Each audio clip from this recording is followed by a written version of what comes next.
Ladies and gentlemen, what is going on? Welcome to a very special edition of the Titletown Lounge. We are on set, I guess you could call it on set. We're at Coyote Bar and Grill in Belgium, Wisconsin. First live show on the scene. If anyone in the Milwaukee area wants to stop on by for dollar bush lights and some great food, come on and watch us do our show. I, of course, am Rhino. You can find me on Twitter at Sports Talk Rhino. I am joined by my esteemed colleague, Brandon. You can find him on Twitter at Wisco_Brandon. And, of course, you can find the Titletown Lounge on Twitter at Titletown Lounge. Brandon, first live show on the set, bud. How are we doing? Doing really good. This is actually my first time out here in Belgium, Wisconsin. So it was first off, it was a beautiful drive.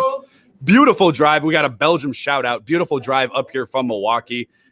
Great atmosphere. You guys can look behind me. The cornhole tournament, board set up. They got the volleyball nets. Beautiful area. Great drinks. Great food. Great menu.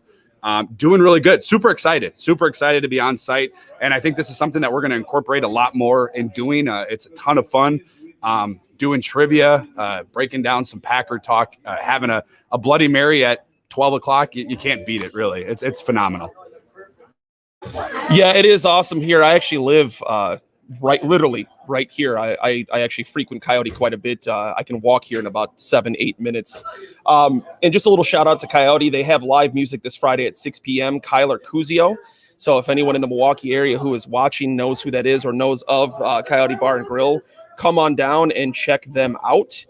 It's kind of a slow week in Packers news right now. I mean, this is the kind of time of year where there's really not much going on. The bigger story, which I don't believe should have been a story at all, but one story that has been happening lately is the lack of players that have showed up at OTAs. I mean, a lot of the marquee wide receivers, your Devontae Adams, your MVS. Now, this was up until today. Now, there has been breaking news over the last couple of hours where I believe MVS, Equinemius St. Brown, Devin Funches have all posted to their social media saying that they were showing up on Monday. They will be there Monday first thing in Green Bay. But the story remains, it kind of seems like it's been made into a bigger deal. You know, you heard a lot of the talk about, guys standing with Aaron Rodgers and solidarity and all that nonsense. And I don't buy that. I think if this Aaron Rodgers story didn't exist, no one would even know that Devontae Adams wasn't at OTAs. It would have been page 7 news. But because of all the drama that's going on with Aaron Rodgers right now, it's page 1 news. It's on everyone's Twitter feed. It's on the scrolling line down at the bottom. So I guess the question begs to be asked, Brandon, is it a big deal that these guys were absent from OTAs, or is it just a no story? Well, first off, Jason Vrabel, the receivers coach for the Green Bay Packers, for whatever reason, it didn't break big news when it happened, when he talked about it. But he did mention that every receiver for the Green Bay Packers was a virtual participant in this year's OTAs. Now, what that means, I don't know. Did they just check in with them? Whatever it is, obviously there was a little bit of communication there between the receivers and the coaching staff and obviously the franchise. If you guys are following Alan Lazard on Twitter, he is in Green Bay right now. Devin Funches is going to be in Green Bay for Tuesday's mini camp. So I do not think it's a big deal. We're making it a big deal, and the media is making it a big deal, and the dark web, as in Twitter and Facebook, are making it a big deal because of the Aaron Rodgers drama. Now, just south of the Packers, where the Chicago Bears practice, they only had one defensive starter show up for OTAs. Now, you didn't hear about it. Nobody made a crazy thought about, well, are they holding out? Are they, withholding for whatever reason, A, B, or C? It wasn't a big deal. I don't think OTAs necessarily are a huge deal. Obviously, people are talking about it because Aaron Rodgers drama. I don't think it's a big deal. Look, if anything, Rhino, to be quite honest with you, I think it's actually a positive thing for not only the franchise, but for Jordan Love. I mean, guys are being able to see, look, there's a lot of people talking crap on Twitter and Facebook about Jordan Love. This guy did not have a rookie year.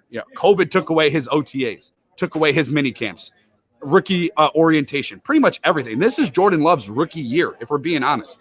So I actually think that it's good that, I don't want to say it's good that there's beef with Aaron Rodgers, but it's good that Jordan Love is getting this time to work one-on-one with Matt LaFleur and the offensive coordinators and the coaching staff to get acclimated into the offense. So I think it's a good thing that the younger guys are getting the time to practice. I don't think it's necessarily a huge deal. Obviously, you want to see guys like Aaron Rodgers, Davante Adams, and all those guys show up to OTAs, but I do anticipate maybe outside Aaron Rodgers that most of them will be there on Tuesday. The only way that this is going to be a story is if when that mandatory date of June 8th comes and goes, if Rodgers is still not there yet, if Davante Adams is not in Green Bay, then it becomes a little bit more of a story. I don't believe Davante Adams is going to be a no-show if Aaron Rodgers is a no-show, but then it's a story. Then it's something to pay attention to, and then we can start having the conversation of solidarity and guys standing with Aaron Rodgers. But This is just something to grab headlines, to be honest with you, because they broke the story draft night about Aaron Rodgers not wanting to come back to Green Bay, being angry with the front office, the disgruntled, all that nonsense that Adam Schefter broke, and then that story kind of fizzled out. We really haven't heard a whole lot. I mean, they're pretty much just putting everything on repeat. It's the same headlines that are on the ticker below ESPN. It's the same stuff that people are tweeting out. So I think this was just something to grab attention, grab headlines, grab clicks, grab the web traffic. They were running out of a story, and there was not much more that they could report on. So that's really all it was. The almost the entire starting 11 for defense in Chicago wasn't there for the first week of OTAs. I mean, not every team in the NFL has everybody there the first week of OTAs. You're going to have your veterans that don't show up, and in my personal opinion, I would almost rather that these veteran players, these all-pro players like your Davante Adams and your Zadarius Smith, they don't show up for the first week. When you play in the NFL for a long enough period of time, I mean, if you've been in the NFL 7, 8, 9 years, do you really need those repetitions in OTAs? Do you really need those snaps in June? The answer is no. I would rather somebody like a Davante Adams or a Marquez Valdes-Scantling come into camp in elite shape. They're obviously working out on their own. It was reported that they were virtual participants in the first week of OTAs, so they obviously know what the scheme is going to be, what the system is going to be. Let these guys work out on their own. Let them have their own trainers, their own personal dietitians, their own personal workout plans, and let them come into camp in elite shape when the mandatory date shows up. This should never be a story ever.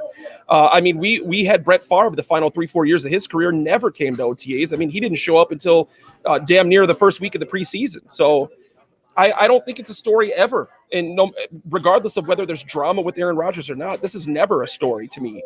Guys don't show up, fine. If they don't show up when it's mandatory minicamp, then there's a problem. But if it's voluntary OTAs, voluntary workouts, and people are not showing up, as long as they're doing what they're supposed to be doing, as long as they're in shape and they're not coming into camp 20 pounds overweight, winded, no conditioning, it's not a problem for me. So did you have any final comments you wanted to add on that, Brandon? Yeah, I mean, the only thing I will say is for Packer Nation, for everybody out there that's monitoring, obviously the Aaron Rodgers drama, take aside that drama and understand that what is going on in Green Bay right now is special. Now, give credit, where credit is due. Brian Gutekunst, Matt LaFleur, who continues to not get the respect league-wide for whatever reason. I don't know if you saw the latest ranking that PFF had. They actually put Matt LaFleur on the hot seat to get fired, and he's gone 26-6 and obviously back-to-back NFC Championship games. So put aside the Aaron Rodgers drama. It's special right now what's going on in Green Bay. The franchise, the roster has done a 360. We remember 2018. It was not that long ago, guys. This roster completely from top to bottom has been refreshed, flipped around, and it's special what they're doing. I know there's a lot of drama with Aaron Rodgers. I know we're all aware that there's some type of rift. Obviously, there's issues between the front office and Aaron Rodgers. I do think eventually it will get worked out, but if it doesn't, I still think we got to be a little bit patient with Jordan Love, and I know we'll get into Jordan Love talk eventually, but from what Rhino and I are being told by people in the media that have sources, Jordan Love looks phenomenal so far in OTAs and eventually probably minicamp. I just would say let's just be a little bit patient and understand that it's going to take a little bit of time. I do think Aaron Rodgers will find his way back into Green Bay. I think they will work it out. He obviously cares about his legacy, and just enjoy what you got going on. And we're going to get into A.J. Dillon talk in a minute. That draft class, Rhino, from last year is special. And it caught a lot of flack, and we'll break into it in a minute. It caught a ton of flack when it happened because everybody wanted a receiver, myself included, and probably most Packer fans. But that draft class, again, like it goes back to the roster where it currently sits, is going to be special. They're going to be good. But yeah, let's just enjoy the summer. COVID's almost over, apparently. So let's just enjoy the summer. We'll see what happens come minicamp. I do think we'll see Aaron Rodgers though this summer. And there have been some roster moves, especially recently, in terms of contracts that have happened that are really starting to indicate to me that they're really preparing themselves to have Rodgers there next week during the mandatory portion of OTAs. And what I'm talking about basically is I'm talking about the contract rework that the Packers have done with Robert Tonyan. And basically what they did, they tendered him for $3.384 million. And what they basically did is they turned 2.349 of that into a signing bonus. And not only did they do that, but the signing bonus is something that's going to be issued over the next 4 years, 4 voidable years. So it creates 1.879 in cap space to potentially maybe target somebody that's still on the free agent list out there, maybe a cheap veteran that could bolster down a roster spot. But I don't think if the Packers were willing to trade Aaron Rodgers or were planning to trade Aaron Rodgers, that you would see these contract reworks done, especially with a guy like Robert Tonyan. So to me, that sounds like Russ Ball, Brian Gutekunst are preparing. They're expecting Rodgers to be there next week. Obviously, the ball is in Rodgers' court at this point in time. He's not there yet. He's not going to be there, Monday or Tuesday. So, Brandon, do you have something you wanted to add to that? Just real quick, if you guys are in the live feed on Twitter, on Facebook, on YouTube, number one, thank you so much for tuning in at the live show. We are live on site. Just to answer a question off of Wyatt, he drops in a comment on Twitter. Year 2 will be telling for last year's draft, and I do not agree with that at all. You do not in Green Bay. Now, I know in other franchises you draft for immediate impact. You draft for immediate success or failures. But I'm telling you right now, year 2 is not going to be telling of last year's draft. The Green Bay Packers do not draft for immediate impact. They are a draft and develop philosophy type franchise. They have been that way since Ron Wolf took over in 1991. There's a reason that the draft went from, the front office went from Ron Wolf to Ted Thompson to Brian Gutekunst. All of these guys have worked together and more importantly, have all worked with Ron Wolf. So no, this year will not be telling of last year's draft. It is going to be 3 to 4 to 5 years from now that is going to be telling on any draft class. It's the same thing in Chicago. If Justin Fields gets out there and he struggles this year, it doesn't matter. It's going to be you're a player in the NFL. It's about progress. Are you making progress every single year? Are you getting better each and every year? You're not going to listen. If Josiah DeGuara comes out and he's not what we thought he would be as a 3rd round draft pick. If maybe A.J. Dillon comes out and he's not what we wanted him to be, it's okay. Because keep in mind, for my good buddy Wyatt, these rookies last year did not have an offseason. We have got to keep that in mind. People are very forgetful what happened last year because we were so consumed with everything else in the world, and rightfully so. They did not have a rookie offseason. There was no preseason, ladies and gentlemen. There was no mini camp. There was barely a training camp. You got to give these guys a few years. It's going to take a few years to understand where anybody gets drafted. David Bakhtiari, who is eventually going to find himself in the Hall of Fame, did not become a Hall of Fame player in year 2 of being a Packers. Same thing with Aaron Rodgers. You can go on and on. I would just say, and I know Wyatt, and I appreciate him. He's a Bears fan, but he's probably the most realistic Bears fan. He understands that, it's going to take a little bit of time. I would just like I said before, just be patient. They're going to work. Everything's going to work itself out.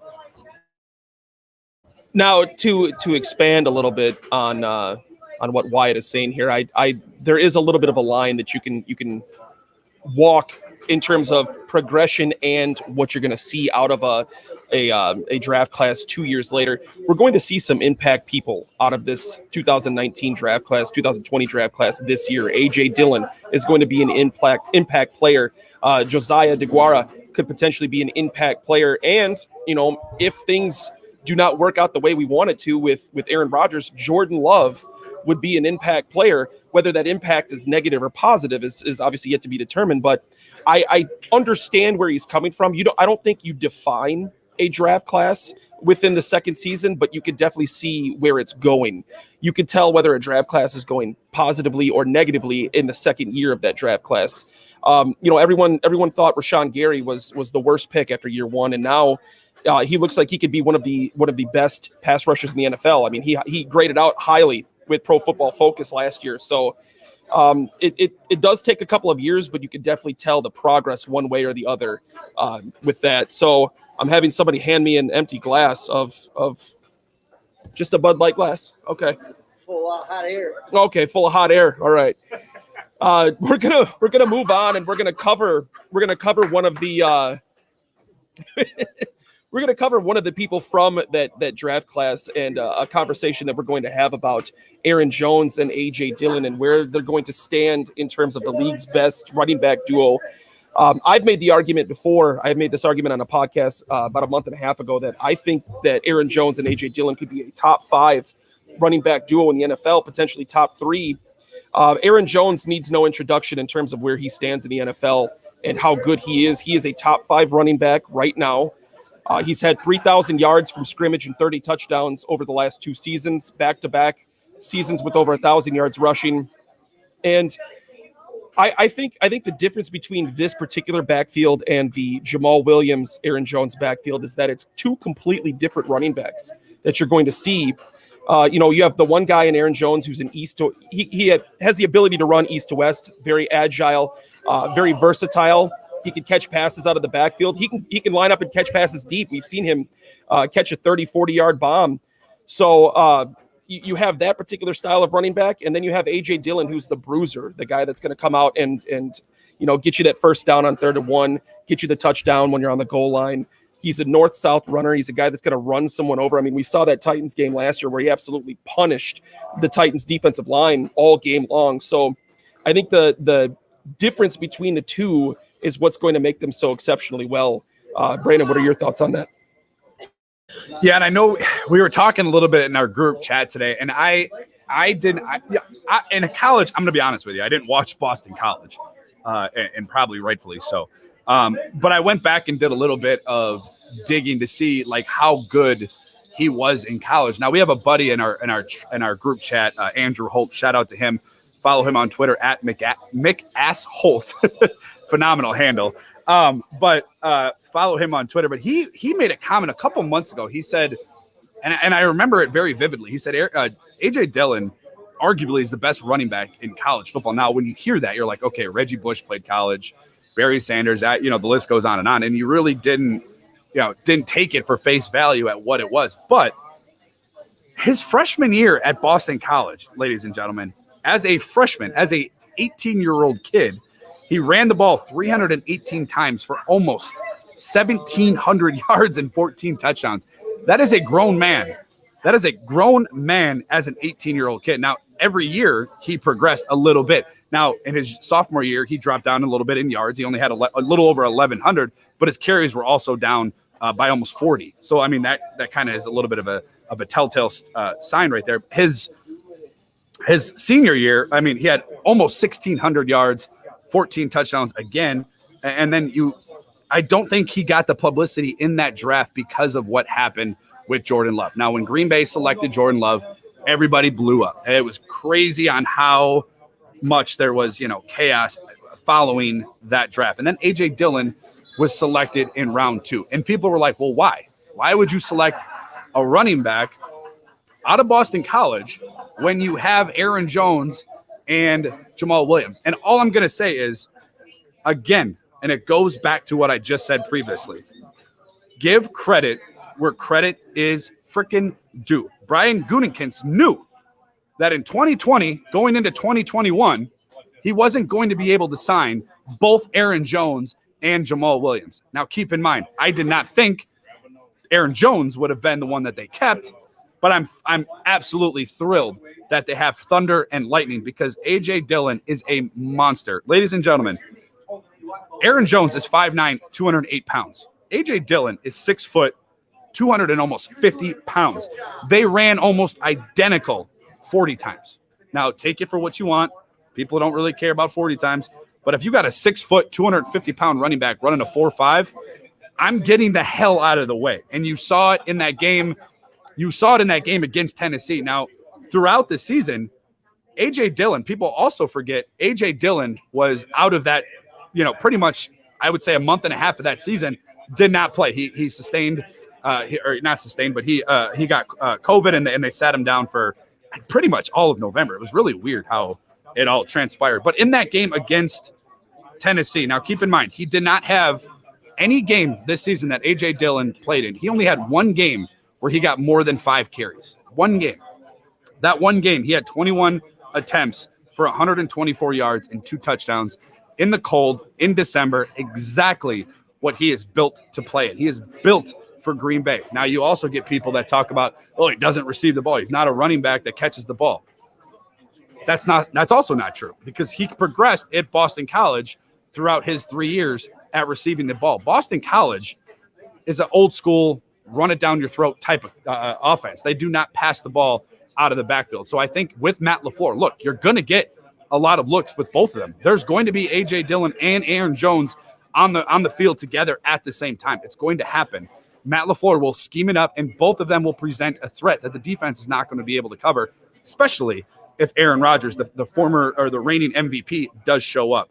I think people are sleeping on A.J. Dillon and Aaron Jones. To me, just off of projection. Now, obviously, you can't go off of last year because Jamal Williams was running back 2 for the most part. You look at maybe Cleveland as the best tandem with Nick Chubb and Kareem Hunt. Maybe you look at Las Vegas with Josh Jacobs and Kenyon Drake. Maybe. You could also look down at Indianapolis with Jonathan Taylor and Marlon Mack. You could argue it, but all of those running backs are kind of similar in their running styles. A.J. Dillon and Aaron Jones are completely different. Like, they couldn't be more different. Aaron Jones is your home run hitter. He's going to take the top off the defense. He's going to go. I'm going to tell you right now, A.J. Dillon, and if you guys are not aware, me and A.J. Dillon are friends. He screenshotted my tweet and tweeted it out, so we're basically buddies. I'll probably text him after this. I think they're going to be the most dominant backfield in the NFL, especially when it gets to the colder weather in Lambeau. We know how that game turns. We saw Tennessee, who just acquired Julio Jones. Great. Enjoy your 6 games with him. We saw what the cold does to teams that are not familiar with the weather. A.J. Dillon absolutely pounded the Tennessee Titans, who, keep in mind, had a phenomenal year. They were a very good team last year, especially on the defensive side of the ball. And A.J. Dillon buried them late in that season. So I think it's going to that draft pick is going to show dividends this year. We just haven't seen enough of A.J. Dillon. And again, same with Jordan Love, to make an opinion. I understand fans out there want immediate success. They want immediate something in their face to show that it's happening in real life, but it's going to be okay. A.J. Dillon is going to be a monster this upcoming season, along with Aaron Jones. We did have a question from one of our fellow network guys, Lucas. I'll get to that question here in a moment to just expound a little bit more on this A.J. Dillon and Aaron Jones backfield. There's going to be quite a few snaps on offense where you have both of these guys in the backfield. And I don't understand how you can properly prepare for that, because you can assume all you want that if you have both A.J. Dillon and Aaron Jones in the backfield, you can assume all you want that Dillon's probably going to get the carry and go right up the middle. But that's the dangerous part about this backfield, is they could be faking a run up the middle, and then, they pitch it out to Aaron Jones, or maybe he goes in motion and lines up out wide and he's downfield 30 yards taking a touchdown. It's going to be next to impossible just because of how much they are nothing alike in the slightest bit, other than the fact that they carry the football. That's literally the only comparable thing you can say about the two. So it'll be very dangerous to see once you get them, week 2, week 3, week 4, and they're lined up back there together. I can't imagine we see any less than 8 to 10 snaps of them both in the backfield, because it's a dangerous backfield. You mentioned the names with other teams too. The one you didn't mention was Latavius Murray and Alvin Kamara down in New Orleans. That's also another dangerous backfield as well. But these are really the only teams that I could probably think of where they may be at or better than Green Bay. I mean, they're going to be a top 5 backfield for sure. Now, getting to Lucas's question, and I'll put it back up on the screen here. How do you guys feel that the changes on the Packers O-line will influence their run game this year? Honestly, I really don't see the Packers taking too big of a step backwards in terms of their offensive line. Now, you did have David Bakhtiari with the torn ACL late last year. He was on the field in OTAs last week. He was doing very light stuff. He did look a little ginger, but even if he misses, 3-4 games to start the season, Elgton Jenkins is probably one of the most versatile offensive linemen the league has seen in over a decade. He could play center. He could play both guards. He could play both tackles. He could have been all pro at literally all 3 positions on the offensive line last year had he played an entire season there. So he can fill in at center. He can fill in at guard. He can fill in at tackle. I see him filling in for Bakhtiari there at tackle to start the season if Bakhtiari is not ready. But I really do not see the Packers taking a step backwards in terms of their offensive line this year. I really don't. The only thing that they may struggle with is pass protection, but they definitely won't see a step backwards in run protection. So to answer that question, I don't see anything changing. I think they're going to have a very dominant run game next year. Did you want to add anything to Lucas's question? I always want to add stuff, Rhino. I think that, losing an all-pro center in Corey Linsley, it sucks. Like, we know that obviously the caliber, the type of player that he is, the caliber of talent that he has is, really unmatched. But if you were to tell me at some point, if you would have laid out the offensive lineman, you go left tackle, left guard, center, right guard, right tackle, if there's a position that I'm okay with maybe dropping down a little bit, it's the center position. Now, Green Bay has had multiple centers throughout their franchise, especially with Aaron Rodgers. I think getting a guy, number one, in Josh Myers, again, not a very popular pick because a lot of people didn't know who he was, but 6'5", 330-pound center, I'm okay with the plug and play putting him in. Now, throughout the last 2 years, again, Packer fans, credit to the front office, credit to Brian Gutekunst, Russ Ball, Matt LaFleur.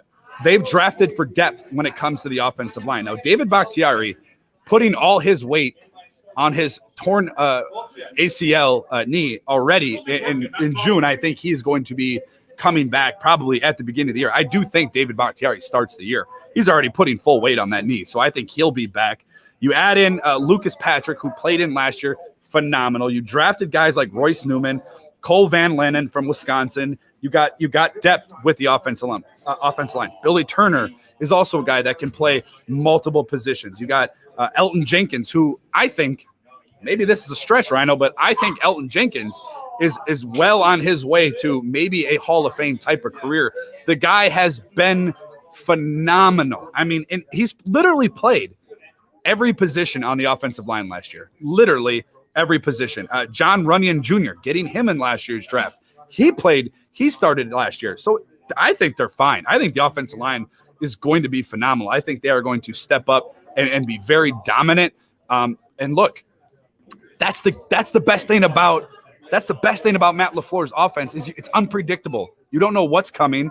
When you get guys like A.J. Dillon and Aaron Jones out on the field, Aaron Rodgers will be there. Relax, everybody. You've got guys like Devontae Adams, Alan Lazard, Robert Tonyan, who led the league in touchdowns last year. It takes a lot of pressure off of everybody. And I don't think we're going to focus so much on the offensive line, even if it is Jordan Love, which it won't be. But even if it is, I think they'll be just fine. I think it's going to still be a top 5 offensive line unit throughout the NFL. Losing Corey Linsley absolutely sucks. But you literally got a carbon copy of Corey Linsley and a guy that took over for him at Ohio State. He's also 2 inches taller and 30 pounds heavier. So I think they're going to be just fine. Great question. We do have another question from Adam Kunos. Which NFC team can go toe-to-toe with Green Bay? I think there are 2 teams in the NFC that we could see right there with the Packers in the playoffs. Obviously, Tampa Bay, the reigning Super Bowl champions. You got to give them the credit that they deserve.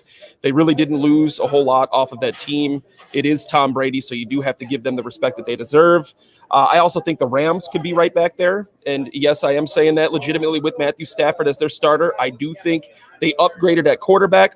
They haven't really lost any of their pieces either. That defense is going to be very strong in 2021. They still have great pieces on offense as well. I mean, Aaron Donald, one of the greatest defensive linemen of all time already. So I think the Rams and the Bucs will be right there with the Packers, as long as Aaron Rodgers is under center, of course. I think a couple teams that you'll see take a step back in 2021 are going to be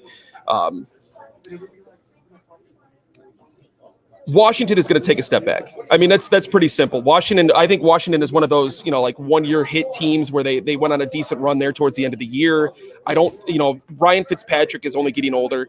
I don't think he's really going to lead them anywhere. He's not going to win a Super Bowl in Washington. I could promise you that. New Orleans is obviously going to take a huge step back. They're losing Drew Brees.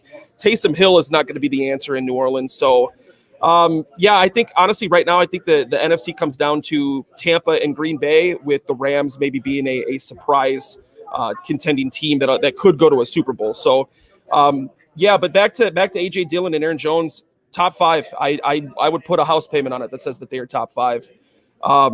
We're getting a lot of questions in here. We had Brandon's dad who said that we should not trade Aaron Rodgers. We should trade for Julio Jones, but he was unaware that Julio Jones went to the Titans this morning. We've got Noel in here, of course, who maybe the Packers can trade Rodgers for Julio. Once again, Julio is gone. Who else do we got here?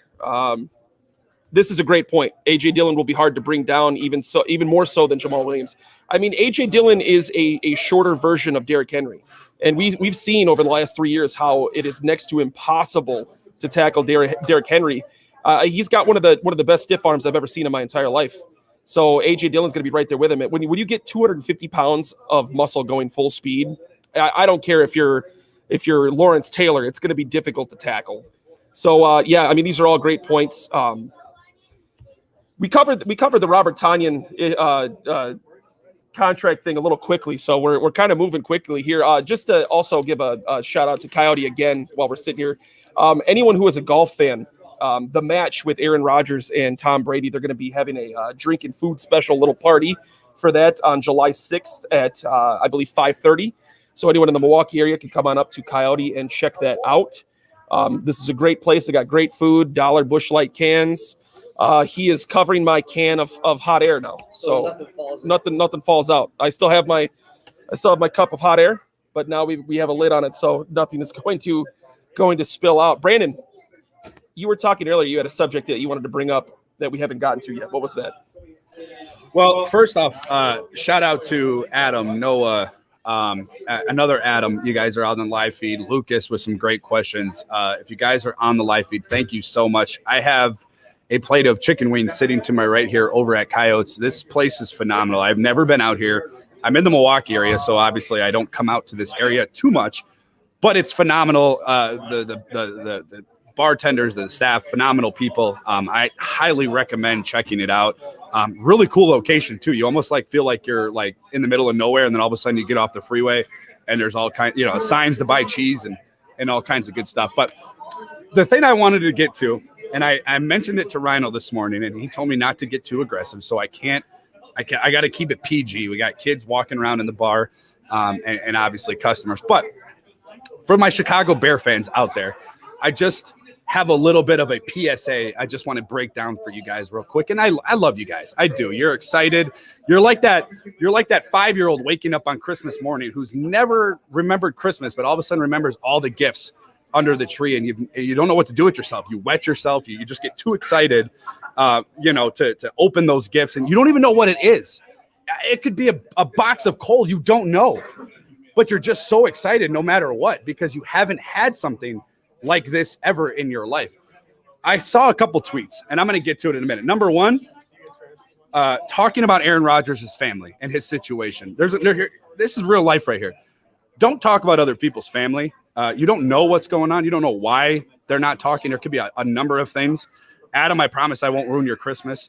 But I did see another tweet regarding Justin Fields' haircut, and the barber put it out.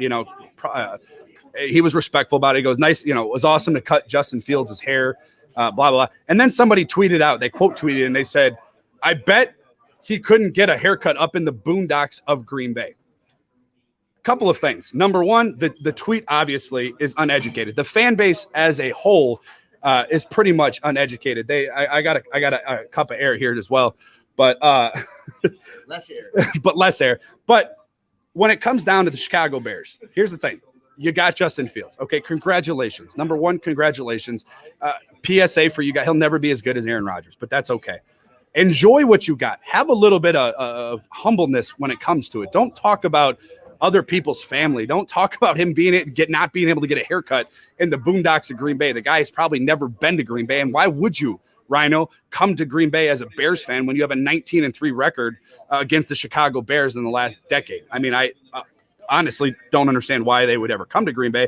Green Bay is not the boondocks. It's actually been built up pretty great. Again, credit to Russ Ball and Mark Murphy and all those guys up there. But as Bears fans, as you guys, I appreciate the interaction with you guys. I respect most of you. Our president of the network, Juan, he's a great Bears fan. Wyatt, he's a Bears fan. They're great people. They're awesome people. It's not all of them, but the fan base you got to relax a little bit. You have not seen this guy play a game yet. I see quoted tweets. The guy's at a press conference and he goes, "I bet no other quarterback answers press questions like Justin Fields." Like, what? What are we really doing here? Are we really digging in this far to Justin Fields? And then there's another one where Justin Fields was watching his sister play softball, and somebody else brought in a comment of, well, he's already better than Aaron Rodgers because he talks to his family. Come on, guys. Let's act. I know as Bear fans, you haven't been there before with a good quarterback, so I guess I can understand a little bit, where it is with the excitement with Justin Fields. But it also goes back to my comments before with the Packers and A.J. Dillon and their draft class. Be a little patient. Understand that it's going to take a little bit of time for your guy, Justin Fields, if he ever gets there. Remember, Bears fans, keep this in mind. He could not beat out Jake Fromm at Georgia. So just be aware. The possibility of him not panning out as a starting quarterback in the NFL is always there. It takes draft and development. It takes a philosophy. It takes a scheme. It takes a coaching staff to get there. I understand that you're excited. Again, like you've never had something before in your life and you wet yourself and you just can't get over how excited you are about it. Commenting on people's family, talking about haircuts, talking about how he answers questions from reporters. It's a little bit of a stretch. Let it play out a little bit. You got about another. If Justin Fields turns out to be a great quarterback, guess what? You're still not going to be as successful as the Green Bay Packers. Just understand that it's going to take a little bit of time. I would be careful because I have a pocket full of receipts from all of you guys. My boy, at the fifth top, Julius drops in a comment. Can't trust Ohio State quarterbacks. Again, I hope that Justin Fields pans out for Chicago just because. I'm tired of the excuses. I'm tired of people. You can tell, Rhino, and I'm being serious right here. There's a bunch of Bears fans that need some serious therapy. Aaron Rodgers has done a number on their life. Like, they are more invested in what Aaron Rodgers does on vacation than what their own family at their house is doing. Like, he's literally the boogeyman for the Chicago Bears franchise. He's literally put them in such a hole that they're afraid of anything he does. I don't know. I just have fun with it, but let's just also be realistic with it. That's all I got to say. Yeah, to expound on that, I mean, I'm happy that the Bears got who they think is going to be their guy. I mean, it's an exciting time in Chicago. You got a potential for a franchise quarterback, which would be the first time in franchise history. I mean, they've had guys like Jay Cutler and some quarterbacks sprinkled in here and there. And by sprinkled in, I mean about 40 of them. But there's a line you cross being excited and then being obnoxious. And it's like the majority of Bears Twitter is just absolutely freaked out once they drafted him. I have never had more people in my mentions that I don't even know than I have since they drafted Jordan Love. Justin Fields. So I was told yesterday that the phrase hasn't taken a snap yet doesn't work in the NFL. You can't say that, which is the most insane thing I've ever heard in my entire life. It's football. Either you can play or you can't play. That's not the case at all. You have no idea what you have in a draft prospect until he gets on the field and snaps the football. Otherwise, if by that logic, draft busts would never exist. You would never hear about a first overall pick busting and being out of the league in 3 years. So I genuinely hope Justin Fields is a good quarterback. I hope that he has success in Chicago, but we're going to great lengths. We're seeing grown men with Justin Fields avatars as their profile picture on Twitter. I think there's probably 3,000 Justin Fields seasons as Twitter names at Justin Fields season 579345. Let's bring it back a notch. Let's wait to see what the kid is capable of, because just like you, I've got receipts for days. I've got about 50 screenshots in my phone that I can't wait to bust out in about 3 years if he does not pan out to be a great quarterback. I hope he is, because honestly, the rivalry has been nothing as of late. 19-3 over the last 22 games. I mean, the Bears are like 30 games under 500 against Green Bay since 1990. I would really like some more competitive football. I hate the Vikings more than the Bears, so I'm not okay with the fact that is becoming our bigger rival. I want it back to being Chicago as our biggest rival. So let's just wait and see what happens, man. We don't know anything about Jordan Love. We don't know anything about Justin Fields until they physically take a snap in a regular season game. We'll see what happens. Go ahead. And that's the other thing, real quick. Like you got another guy on Twitter who's saying Jordan Love couldn't even make it to the second string quarterback last year. Again, like that's what I mean when I say the fan base is uneducated for the most part. Now, not everybody, okay, not everybody. I'm not attacking, Adam or Juan or Wyatt. You guys, your team. I understand that. But when you got Twitter handles coming out there and talking about Jordan Love is garbage because he couldn't even become the backup last year, and Justin Fields has already taken starter snaps. Again, Justin Fields was beneficial to being drafted this year. He gets an offseason. He gets OTAs. He gets rookie orientation. He gets mini camps. Jordan Love didn't have this, you guys. And it's okay to understand it. Don't sit there and talk about Jordan Love couldn't even crack the number 2 spot. Aaron Rodgers wasn't going anywhere. He's still not going anywhere, just a heads up. But he wasn't going anywhere, and Tim Boyle was already in the system. Matt LaFleur's system for the past year and a half. He knew what he was doing. Why would Green Bay rush Jordan Love into be the number 2 starter or the number 1 backup if he wasn't ready, if he doesn't know what he's doing? It's common sense. Now, I know in Chicago, you guys don't know what quarterback play is. You don't understand what it's like to have a successful franchise. You still live in 1985. Half of the fan base wasn't even alive. But in order to have a successful franchise, you have to take progressions. There has to be, a step here, a step there, and a step. It's going to take a little bit of time. You're not going to shove Jordan Love into the starting as the number 1 backup if he's not ready. It's the same thing when Aaron Rodgers sat. Now, I know social media wasn't around. Aaron Rodgers sat for 3 years. Sat for 3 years behind Brett Favre before he played. If there was the dark web of the Justin Fields Facebook profile pictures and Twitter profiles, they would have a field day if Aaron Rodgers was still the backup after the second or third year. I'm okay with Jordan Love sitting. In fact, it's phenomenal because he's going to be ready when his time comes. And it's just about being patient. If I was a Bears fan, just some little bit of advice to you guys, just be careful. Be careful what you wish for. There is a ton of fan bases. I know my boy at the 5th top, Julius. You can find him on Twitter. He's with me. He knows all about these Bear fans. We go at it with them all the time. He's actually a Lions fan, but that's okay because we know what it's like to go against this fan base. After one good draft, they haven't even started training camp yet. I think this guy probably should have given this cup of hot air to you today. Brandon came here with an agenda today, but that's all right. That's okay. He makes very good points. He makes very good points. That was what he was referring to. That was an argument that I got into with this individual on Twitter yesterday, and the point that he brought up was Jordan Love wasn't even good enough to beat up practice squad backup and Tim Boyle. And the response that I gave, exactly what Brandon said. Tim Boyle has been in the system for 2 years. They didn't have OTAs last year. They didn't have mini camps last year. They didn't have any preseason games last year. They virtually had no preseason. You're not going to throw your freshly drafted quarterback in there to be the backup right away. I mean, what if Aaron Rodgers would have got hurt game 1? You're going to put a guy in there that literally took maybe 10 snaps in the preseason with the number 1s and be like, all right, man, best of luck. There you go. Go out and get it. That's just not how it works in the NFL. You're gonna put the guy that knows the system, knows the players, knows the playbook in there as the backup. So that's a poor logic. That's a silly argument to me. It is about 6 minutes to the hour here. We are in Belgium, Wisconsin at Coyote Bar and Grill. They've got great food, Dollar Bush lights, as you can see behind us. They have a volleyball court. Come check them out. Now the golf tournament that I alluded to is going to be our last segment of the day.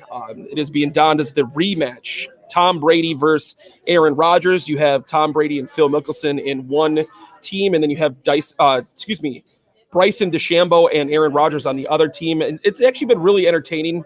It's cool to see that Aaron Rodgers and Tom Brady are they're okay with each other, kind of talking shit online. I mean, there's been some pretty good jabs by Tom Brady. I'm not going to lie. I saw one yesterday that said he tweeted Phil Mickelson and said, "Hey man, get ready to lay up because Aaron Rodgers isn't going to go for it."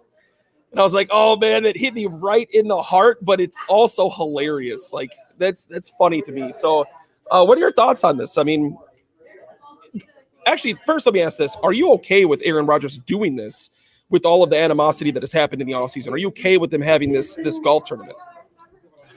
Yeah.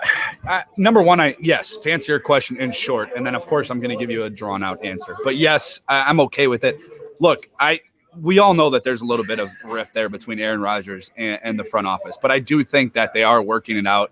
I do think that this kind of was expected. It's obviously probably something that's been in the works for quite some time. Now, if you guys remember going back to last summer, Brady did this, I believe it was with Peyton Manning. So it's something that they've obviously done before. I think it was kind of in the works. Look, Tom Brady's killing it on social media. I mean, everybody knows my opinion with Rodgers versus Brady, and we had a whole, I feel like our breakdown of the Rodgers and Brady, and I'm agreeing with Adam, who drops in a comment on YouTube.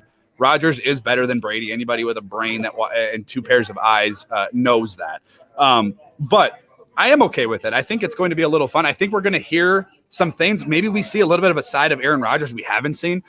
People have seen him play, at Lake Tahoe and for the celebrity stuff. But maybe it's a little bit of a personal side to Aaron Rodgers we haven't seen. Now, everybody's an expert on body language and Aaron Rodgers' relationships with everybody. I bet you we hear a little bit of fun side to Aaron Rodgers and a little bit of a side that we don't know about. Now, you get the mic'd up NFL Films does with the players, and you can kind of hear a little bit talking, back and forth and a little bit of a personal side. But this is away from football. It's away from the field, away from practice, away from his teammates. Obviously playing professional golf or playing with professional golfers. And I'm going to tell you right now, Aaron Rodgers is competitive. He's not going to want to lose to Tom Brady when it's basically him versus Brady. With the golf matchup. So I think it's going to be fun. I think I do like it. I enjoy it. I don't care. If they plays golf, look, he plays golf no matter what. If he's going to do it on TV with a professional golfer, then so be it. I mean, they're going back and forth on Twitter. I'm not a golf guy, but I saw Bryson and who's the other golfer that they don't like each other? Justin Thomas, I think his name is. I could be mistaken, but they were going back and forth.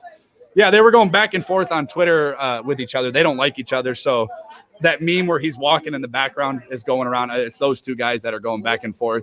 So it's going to be fun. They're going to get a lot of shit talking, obviously. But again, it's a side of maybe Aaron Rodgers that as fans we haven't seen yet. And it's going to be interesting. And I'm going to tell you right now, he's going to try to win. And he's not going to want to lose again to Brady on the national stage. When there's no offense and defense and special teams, it's him versus Brady. Koepka. It was Koepka, yeah. So with that, Koepka was doing an interview and DeChambeau walked right behind him. And that's where that meme comes from of him like, oh, God. So I actually really like that. I wish NFL players would do this more often, have some sort of interaction with each other on live television for the world to see it. It allows you to have a more personal side of Aaron Rodgers, more personal side of Tom Brady. I didn't watch that golf outing that he had last year with Peyton Manning because it was on pay-per-view, but I did catch a little bit, the clips on Twitter and the clips on YouTube and whatnot, and it was very entertaining. And I think you are going to see some trash talking back and forth between the two of them. Tom Brady has been hilarious on Twitter lately. I know that there was a field goal reference that he made, and then obviously the one where Aaron Rodgers isn't going to go for it. So as long as it's respectful and it's not starting feuds and stuff like that, I hope they continue to do that on the course and we actually get to hear it mic'd up. The reason why I asked if you might have had a problem with this is there was actually I can't remember if he wrote for the New York Times or if he wrote for Sports Illustrated or what, but he tweeted out something that said, "I can't believe Rodgers is participating in this little golf play day with all of the drama that's going on with the Packers." And it's like, why? Is this man not allowed to live a life just because of the animosity with the front office? I mean, if he went to Walmart, are you going to have a problem with him going to Walmart? If he had to stop by Home Depot and pick up a couple 2x4s, should he not be, building an addition onto his deck? I mean, where are we going to draw the line with all of the Rodgers reporting? And oh man, I can't believe Rodgers is in Hawaii enjoying his life as a human being. He should be in his basement with the lights off, thinking to himself about what he wants to do in Green Bay. Come on, enough of this. Let the man live. Let the man enjoy himself. Obviously, everything is going to get worked out behind the scenes. We have no idea what's going on, and we're not going to know what's going on until it actually happens. But I think this is one of the most exciting things of the NFL offseason that we get to watch outside of the draft. Tom Brady versus Aaron Rodgers on the golf course. I mean, I hope one of them has like a six-pack of Busch Light in the cart. That's the only thing that would make that complete for me is I can't wait. I want to DVR it so I can go back and watch it again. I'm that excited about it. And once again, come on up to Coyote, get some beer, get some food during that July 6th at 5:00. But yeah, I'm super stoked. I can't wait to watch that. And I really do hope they're chirping at each other nonstop. We have a quick comment. I apologize about that. So Adam has actually provided the handicaps for each golfer. Adam is a part of the Lounge Room Network. He also does his own podcast. He does a golf podcast. So check out the Lounge Room Network. You'll find Adam on our golf podcast. So he says Aaron Rodgers has a handicap of 3.5. Tom Brady's is 8. But he also did make the comment that DeChambeau can't hit a wedge to save his life, and Phil is the king of the short game. I mean, obviously the pros are going to be the ones that carry that match play style of golf. But yeah, I mean, the DeChambeau pairing was a little odd to me because DeChambeau, I mean, he's an up and coming name in the PGA right now. He's really gotten famous for his long drives. Isn't quite known as the guy that can finish a tournament and win a tournament. And then they pair Brady with one of the greatest golfers of this generation. I mean, Mickelson is literally the Peyton Manning to Tiger Woods being Tom Brady. That's how good he is. So I'm not quite sure why the pairing, but we got some handicaps here. So Brandon, go ahead. I don't even know, and Adam, I know he's watching on YouTube, and thank you. I don't even know what a handicap means in golf. I don't know what the -3.5 means. So if he could allude a little bit on that. But anyway, my buddy Julius at the Fifth Top, who's also on Point Discussion with the Lounge Room Network, he dropped in a comment. He said Aaron Rodgers is the most competitive quarterback in the history of the league and possibly sports in general. And I agree with Julius. If you don't think, now I know we see pictures on social media and, he's in Hawaii or he was in Hawaii with his fiance and some friends and whatever. If you do not think for 1 second that Aaron Rodgers is not preparing for his life to beat Tom Brady on a golf course, you obviously do not know the type of person and competitor that Aaron Rodgers is. And Julius is 100% right. He is extremely competitive. He carries a chip on his shoulder. He has a chip on his shoulder right now for multiple reasons. A couple of those reasons being Jordan Love being drafted, whether he'll say it or not. So it's going to be fun. I'm going to tune into it. I don't know nothing about golf. Like I could not tell you a single thing about golf, but I'm going to watch it like it's the Super Bowl. I'm curious to see comments. You may get a couple, shots about the Tampa Bay versus the Green Bay game. Keep in mind, just another PSA: Aaron Rodgers outplayed Tom Brady, but let's not talk about that. But I think we might catch a couple comments throughout that golf match of that matchup with the Tampa Bay and Green Bay. Obviously, Tampa Bay beating Green Bay to go to the Super Bowl and eventually winning the Super Bowl. But we're going to see a side of Aaron Rodgers that, as Packer fans, we have not ever seen before. And it's going to be a ton of fun. Noah drops in a comment again. I love Noah so much. This is so hard to read his comments online. He did it last night on my Bucks podcast. He said Rodgers is trash. Brady is going to stop him the way the Nets stomped the Bucks. He is like the Skip Bayless of YouTube right now. That's who Noah is. He's the Skip Bayless of YouTube. So he is obviously going to drop in those type of comments about Aaron Rodgers. Again, Noah is a New Orleans Saints fan. So the paper bags are back on their heads down in New Orleans. So that'll be fun to watch this year. But yeah, I'm definitely going to check it out. It's definitely going to be exciting. Aaron Rodgers is going to bring everything he's got to beat Tom Brady. And again, it's going to be a side that we have not seen of Aaron Rodgers. And who knows? Aaron Rodgers is weird, man. Like, there could be comments that he makes throughout that match that are indicative maybe where he feels the franchise and him sit. You never really know. He's just an odd dude. His brain works a little bit differently than normal. Obviously, he's a lot smarter than most people, but it's going to be interesting to see what happens with that matchup. And again, I know nothing about golf, but you got me in. Tom Brady, Aaron Rodgers, I'm definitely in. So it's definitely going to be fun. So before we wrap up the podcast for the day, we are hitting that hour mark. We're going to give a shout out to the president, El Presidente. Come on in here, Juan. This is Juan, president of the Lounge Room Network. He has been just itching to get on a Packers podcast. You can find him on Twitter at Packers Fanatico. Sorry, wait a minute. Oh, it's at Bears Fanatico 94. And of course, at the Lounge Room Network. But shout out to Juan. He is the president. And Juan, would you like to ask us a Packers related question? Is Aaron Rodgers going to be back in 2021? Aaron Rodgers is going to be back in 2021. The short answer is yes. The long answer is yes. Get another question. Actually, what we're going to do quickly before we wrap this up, we're going to ask a trivia question to the crowd. We've got some stuff that we're giving away here. So you, sir, that answered within 3 seconds when you walked in, you don't get to answer this time. Hey, quick question, everyone. Who is the team? Now, just raise your hand if you know the answer. Who is the team that drafted Brett Favre? You don't get a shirt, though, because you own the place. It got super quiet in here when we asked that question, by the way. All right, next question then. Who was the Super Bowl MVP in Super Bowl 31? Desmond Howard. Okay. Come on up, sir. Come on up. Again, if you guys are tuning in, we're live at Coyotes in Belgium, Wisconsin. Really phenomenal location. Come check it out. Wyatt's got the answer right. Adam's got the answer right on the live feed, on YouTube, on Twitter. Thank you guys so much for tuning in and checking us out. We're on site. It's the first show we've ever done on site, so it's exciting to get out, kind of interact with some fans. And yeah, it's a great place. I would highly recommend checking it out. Great food, great drinks, great service, a phenomenal location. As you can kind of see behind me, they got the volleyball net set up. They got the cornhole board set up. Wyatt, thank you so much for tuning in. I'm getting a plate of chicken wings handed to me right now. I'm talking the Packers. That life really couldn't get any better. Juan asked the question, president of the network. Find him on Twitter at Packers Fanatico. I do think Aaron Rodgers will be back. I do believe in the next week or so we're going to know for sure.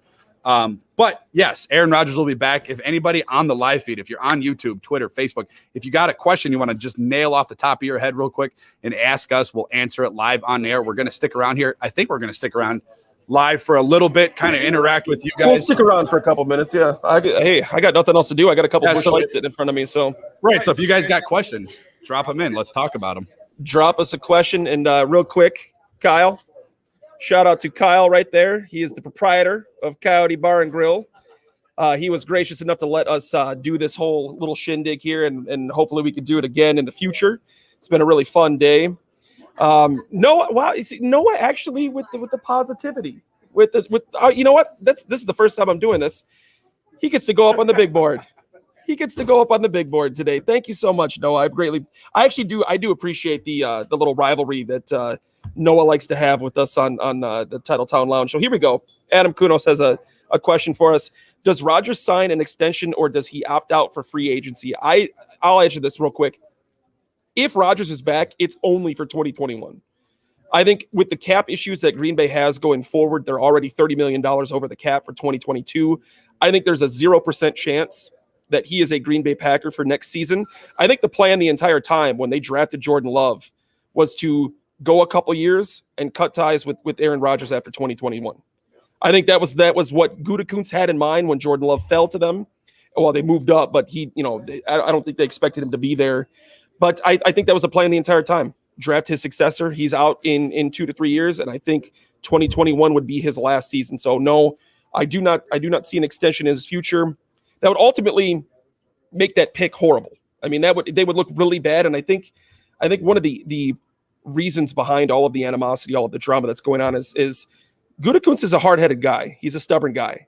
And I don't think he wants to reverse on his position of the team that he wanted to build in his image. He wanted to build a team for the future. I don't think his long-term plan was Rodgers when he took over that general manager spot. I don't think it was ever Rodgers. I think he maybe saw 3 to 4 years of Rodgers at the most, but we saw Gutekunst building his team almost right away. The A.J. Dillon pick, the Jordan Love pick. I mean, a lot of his picks were guys that he wanted to build for the future after Aaron Rodgers. So I do see him back in 2021. I do not see him there after that. Brandon, did you want to add on that? Yeah, and there's a lot of really good questions coming in right now. Just to give like a short answer on that, Aaron Rodgers is going to retire as a Green Bay Packer. He's going to be here for the next 3 years. Number one, he's under contract for the next 3 years. Green Bay is not stupid. They're not going to trade him. They're not going to release him or cut him.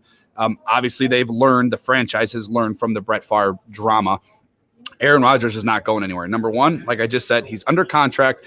And number two, he just won an MVP. They're not going to let him go anywhere. He is going to sign an extension, I think, pretty soon. Obviously, it's going to have to be kind of soon with training camp, and hopefully there's not a holdout. But I do think Aaron Rodgers remains a Packer going into his early 40s. Now, I do have a little piece of information that I want to share. I'm not going to name sources. I'm not going to even really get into detail about what I know. But there apparently is a player that has stood out at OTAs, and his name is Jordan Love. We caught wind that there was a very crazy pass that Jordan Love completed in 7-on-7 drills. I don't want to get into too much of a detail. But word on the street is Jordan Love has looked pretty decent under center in OTA so far. So I don't want to name names or say anything just because I don't want this person knowing that we were out there saying what he told us. But Jordan Love looking pretty good so far. What about you, Brandon? Yeah, and to kind of feed off of Rhino's sources, that came from the Packers organization. That came from people there. It wasn't just somebody put out a video on YouTube or Twitter or whatever. It was an actual person that is employed by the team, whatever it is, that shared that video. A guy that we were excited about on draft the third round that has stuck out from coaches, just in love with the guy is Amari Rodgers. Now, we knew when the Packers drafted him in the third round that was a guy that was going to slide right into kind of what Randall Cobb did, kind of be a gadget guy, kind of bounce around, around the field. Amari Rodgers has stuck out. I've seen on multiple Packer beat writers tweet about him, comment on him. His 40 time wasn't phenomenal at his pro day or at Clemson, but the on-field speed is kind of what, as I'm being told, it speaks for itself. Amari Rodgers has stuck out. Another name that has stuck out, obviously, Rhino mentioned Jordan Love. I said Amari Rodgers, but Royce Newman, offensive tackle drafted out of Ole Miss. Another one of those fourth-round picks that we just kind of don't really hear about. Keep in mind, David Bakhtiari was a fourth-round pick. So I'm hearing Royce Newman's also playing very good. And then kind of going back last year, John Runyon Jr., who's absolutely been a stud, who's been solid. He from what I'm knowing, again, guys, it's early. It's OTAs. There's no contact. They're wearing helmets and T-shirts. We'll know more with a little bit of mini camp, and we probably won't even know then. You really won't find anything out until preseason games start playing in August. I really want to answer this question from Wyatt because he makes a good point. He's one of, if not the best QB in the NFL right now. He does have probably 4 to 5 good years left in him if he does take the Tom Brady route where he wants to play into his early 40s, which he has said publicly that he would like to play up until 40, if not beyond. And the Packers really put themselves in a unique position when they drafted Jordan Love. I'm not going to say Aaron Rodgers pushed them in that direction, but his performance over the 2 seasons going into the 2020 draft may have swayed them in that direction. I mean, he was coming off of 2 off years. And when I say off years, I'm going to use quotation figures to that because an off year for Aaron Rodgers is a career year for a lot of quarterbacks in the NFL. But with his age and the injuries that he had sustained over the last couple of seasons and his general decline in production, I believe that did heavily influence their decision to draft Jordan Love. And then you have to factor in the salary cap issues that the Packers are dealing with. If they are going to stick with Jordan Love being as their future quarterback, if they are committed to him the way that we've really kind of seen them be committed to him, we haven't had any extensions. We haven't had them say, Jordan Love is not going to play for the Packers, nothing like that. So if they are committed to him that the way that they are, it's going to help the team in the long term to move on from Aaron Rodgers. 2022 is cap hell. 2023 is cap hell. Even into 2024, you're really not coming back down the cap hill until 2024. They have to find a way to shed cap, and they still want to remain competitive with the team that they have. I mean, you've got an all-pro wide receiver. You have an all-pro cornerback. You have all-pro offensive lineman. You have an elite edge rusher. You have elite players all across this team. You could still be competitive. And in the eyes of Brian Gutekunst, if Jordan Love is their guy, I mean, in his mind, he's probably saying we can win a Super Bowl with this team with Jordan Love still under center. So I'm not justifying them moving on from Aaron Rodgers, but I think that's the logic that is being applied to the idea of moving beyond Aaron Rodgers. So it all depends on where they stand with Jordan Love, I guess. And just to answer this quick question, either no, I haven't. I've only had 3. Adam drops a good question. If you want to throw that up on the there you go on the big board. Which NFC North team is on the rise right now that could challenge the Packers in the next couple of years? And Adam, I'm going to be honest with you. I'm a realist type of fan. I'm gonna call it like I see it. If Justin Fields is that guy, if he's that person that we saw at Ohio State, if he translate his game to the professional level, it's going to be the Chicago Bears. That defense is already there.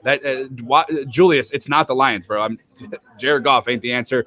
No more biting kneecaps and wearing racing helmets to your press conferences, please, for the love of God. But I do believe it's the Chicago Bears. Now, look, they had a lot of work to do on the offensive side of the ball, but they were kind of handicapped a little bit with Mitch Trubisky. I think that Bears fans will tell you that there was a secret extension between Matt Nagy and Ryan Pace. I don't know if there is. There obviously hasn't been, any kind of speculation on that as far as the guys that are Adam Schefter's and the Ian Rappaport. So I think if there is not an extension there, they're coaching and they're running that team for their jobs.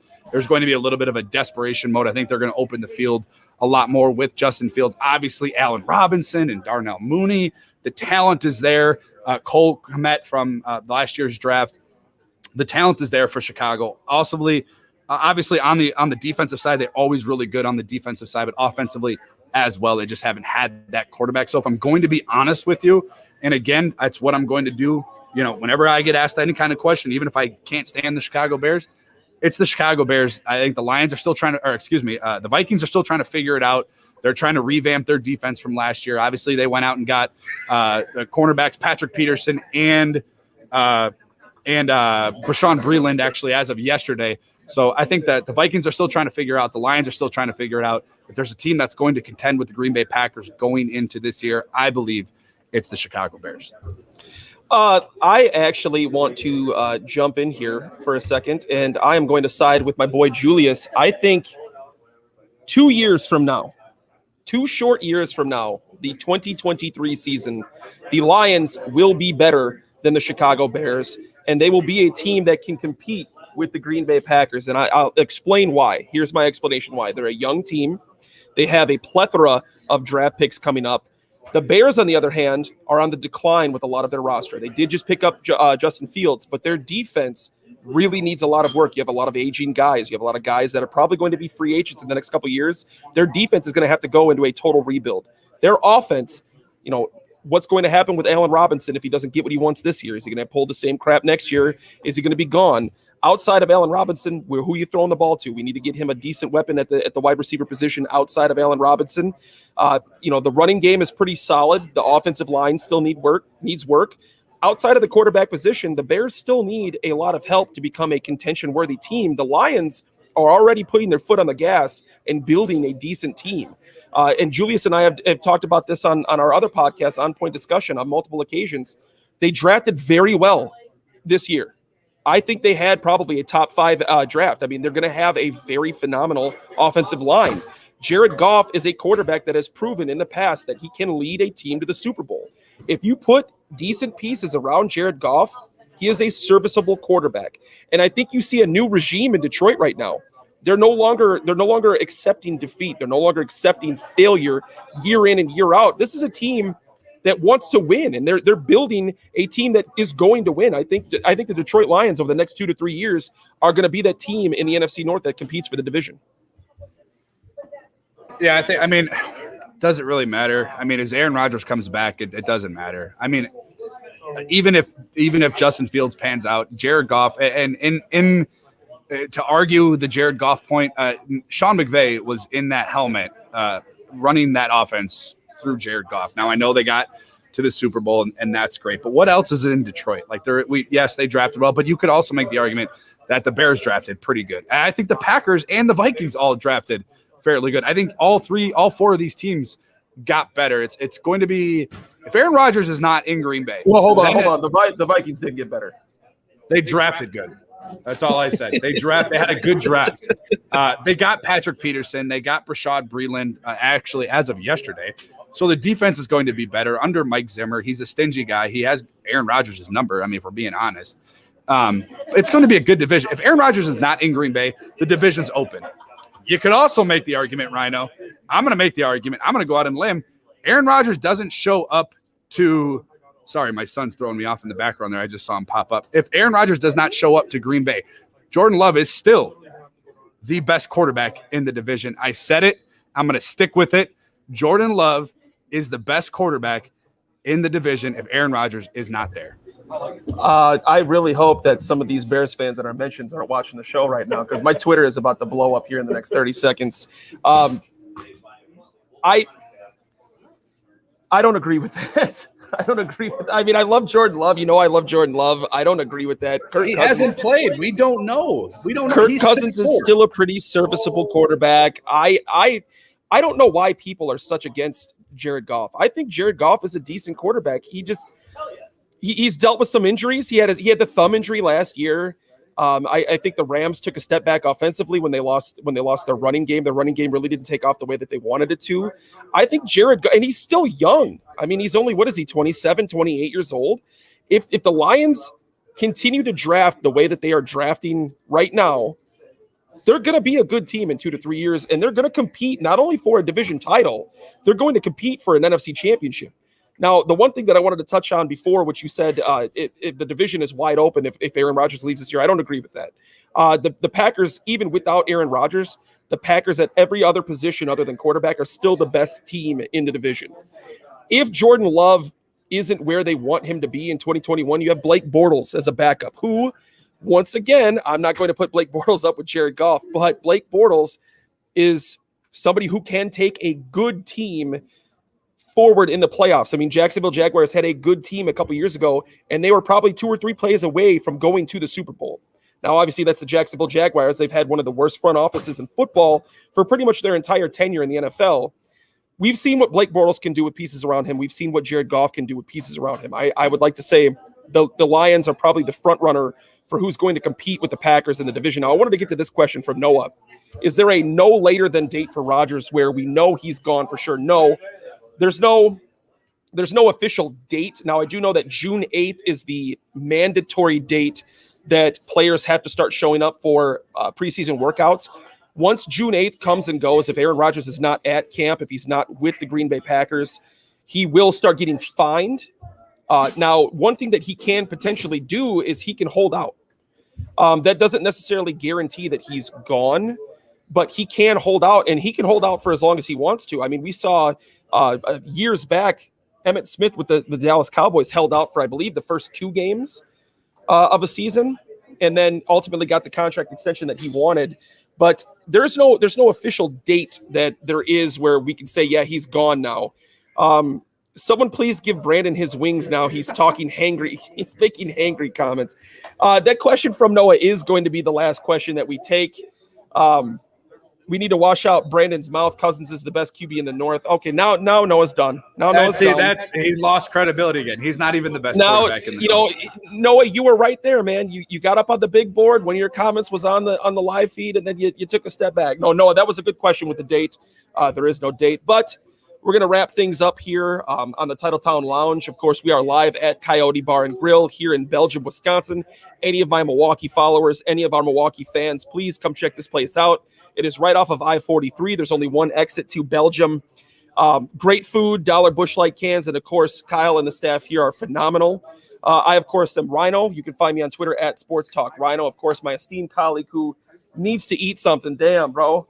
Eat something. Just put it on mute. Yelich almost had a home run. He got robbed. The Brewers game has started. So, Yeah. of course, Brandon at Wisco_Brandon. You can find him on Twitter. And, of course, the podcast at Titletown Lounge. Gentlemen, we are signing off for the day. Thank you so much for tuning in, everybody. Adams, Noah's, Wyatt's, Julius's, everyone. Thank you so much, and happy Sunday.